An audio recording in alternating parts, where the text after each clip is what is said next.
we have a new topic for today about D minor harmonic scale. So this tutorial is for beginners. If you are a professional, you can skip this video. But for now, our topic is for beginners, and the topic is the how to play the D minor harmonic scale. So if you are ready, you can grab your guitar and we can start right now.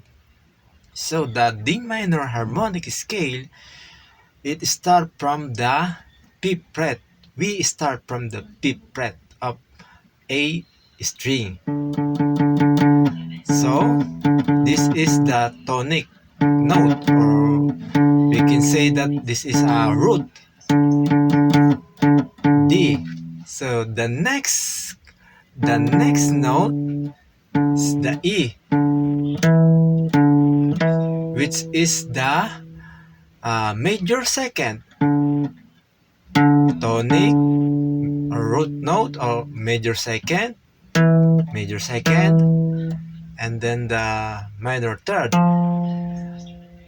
the perfect fourth, perfect fifth, and minor sixth, and then the major seventh. And of course, this is the octave note, or the tonic again.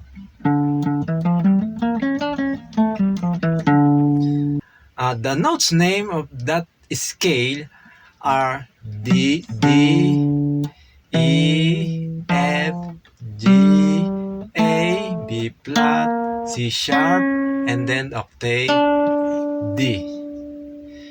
So this sound, or this scale, it creates a dramatic sound or intense sound.